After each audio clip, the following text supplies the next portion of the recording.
Hari ini kita dikejutkan dengan isu-isu yang menggemparkan. Kabinet Kerajaan Pimpinan Haji Jinor. Jinor mengumumkan bahawa ada 3 ahli yang telah menyertai kabinet kerajaannya. Siapakah ketiga-tiga ahli ADUN tersebut yang dipilih menyertai kabinet Kerajaan Pimpinan Haji Jinor di Sabah? Okey, baiklah, sebelum saya meneruskan isu yang menggemparkan, yang menakjubkan pada hari ini, mohon kiranya bantu saya tolong tekan butang subscribe dan tolong sharekan video ini kepada rakan dan keluarga anda. Terima kasih.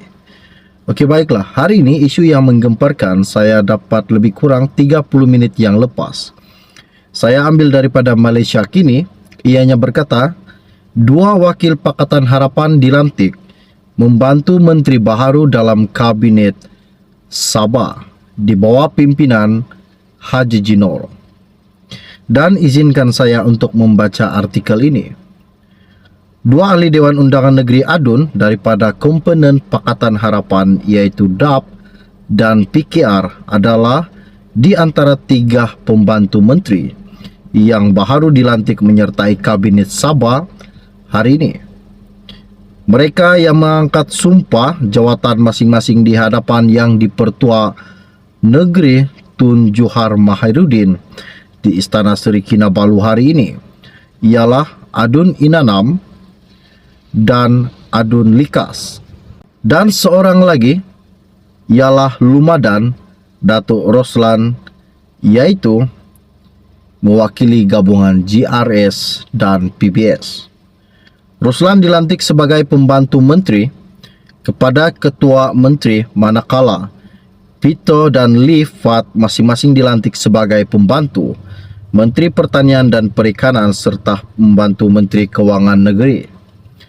Pelantikan itu dibuat susulan pengguguran 2 penyandang jawatan pembantu menteri iaitu Adun Pantai Manis dan Adun Sungai Sibuga. Ketua Menteri Datuk Seri Haji Jinor berkata selain pelantikan baharu itu, rombakan portfolio bagi jawatan pembantu menteri sedia ada turut dilakukan. Katanya, pelantikan pada hari ini dan rombakan pembantu menteri yang dilakukan adalah kesinambungan kepada usaha ke atas mengukuhkan pentadbiran kerajaan negeri. Pelantikan pembantu menteri ini adalah untuk mengisi jawatan yang dikosongkan bekas pembantu Menteri Pertanian dan Perikanan Datuk James Ratib yang sekarang menjadi Menteri Pembangunan Masyarakat dan Kesejahteraan Rakyat. Katanya juga, ia juga untuk mengisi jawatan dikosongkan Datuk Jenis Daya yang memilih untuk melepaskan jawatan pembantu Menteri Kewangan untuk memberi laluan kepada yang lain, katanya. Sementara itu, 4 pembantu menteri sedia ada bertukar portfolio iaitu Datuk Seri Rudi Awa, pembantu Menteri Pembangunan Luar Bandar, Datuk Harun Durabi, pembantu Menteri Sains, Teknologi dan Inovasi, Datuk Fairuz Redan, pembantu Menteri Belia dan Sukan, dan Datuk Endi Suryadi Bandi, pembantu Menteri Pembangunan Perindustrian. Rudi dan Fairuz mewakili GRS, manakala Harun dan Andi Suryadi mewakili UMNO Barisan Nasional BN. Harun dan Andi Suryadi adalah antara 4 ADUN UMNO BN memegang jawatan pembantu menteri yang sebelum ini menyertai Ketua UMNO Sabah, Datuk Seri Bung Mokhtar Radin, menarik sokongan kepada kerajaan negeri dan Haji sebagai Ketua Menteri Sabah.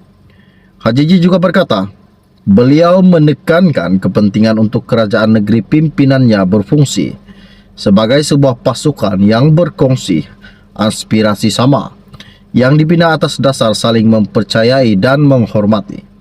Katanya, kita memerlukan pasukan yang kukuh untuk melaksanakan pembangunan dan menunaikan janji pilihan raya kepada rakyat negeri, katanya.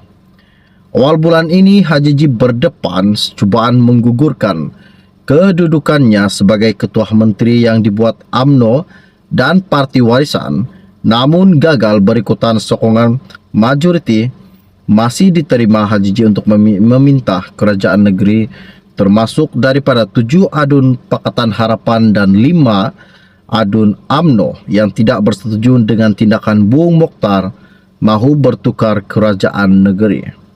Berikutan insiden tersebut, Hajiji melakukan rombakan kabinet pada 9 Januari lalu dengan memasukkan 2 adun PH Dato' Christina Liu sebagai Menteri Pelancongan, Kebudayaan dan Alam Sekitar dan Pon JZ sebagai Menteri Pembangunan Perindustrian.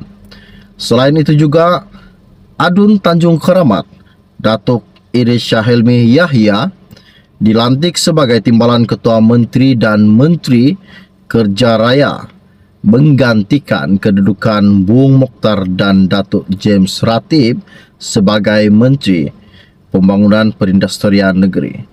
Isu ini sangat-sangat menakjubkan dan tahnya saya ucapkan kepada 3 ahli Pakatan Harapan yang dipilih untuk menyertai kabinet kerajaan di bawah pimpinan Hajiji Noor pada hari ini.